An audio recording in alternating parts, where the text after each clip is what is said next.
The following is a typically outrageous and thought-provoking clip from the Riot. Did you hear about the recall vote in Colorado last week? Yes, I did. Okay, so the good people of Colorado had decided that they had enough of New York's Mayor Bloomberg, who spent a lot of his private money out there to get strict gun control laws passed. And so the good people of Colorado basically warned their elected representatives, if you try to pass this New York shit in Colorado, we will have a recall vote. Right. So sure enough, they had a recall vote, and two state senators, I believe, Democrats, were recalled. Right. So they're on their way out. They got booted out. One of them was her last name was Giron, Giron. Have you seen this broad complain about the recall vote? No. She's fantastic. She should have her own show on like CNN. They were interviewing her on CNN, and the interviewer actually told her, he goes, well, what do you attribute your loss to? And she immediately goes to this. He goes, this is just crazy. It's all, you know what it is? It's voter suppression. It's Republicans' voter suppression.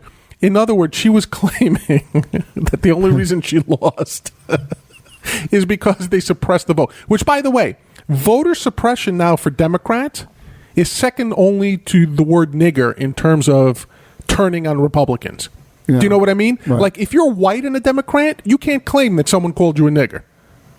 Right? You don't have the race card if you're white. Right. So part two of the playbook of a Democratic liberal right now is, if you can't call the Republican a racist, what can we do? What can we do?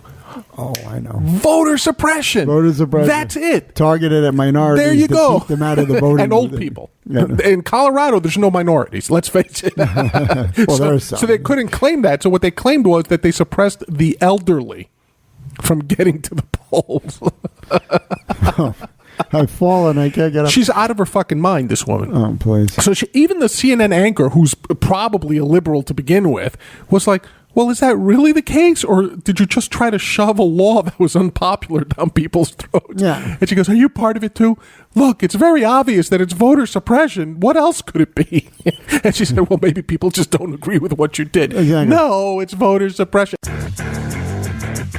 Join us every week at theriotshow.com to follow the latest exploits of Big Fat John and Judo Larry M. This is Mark, the man with the golden voice, and I just love Sunday Morning Blumpkin.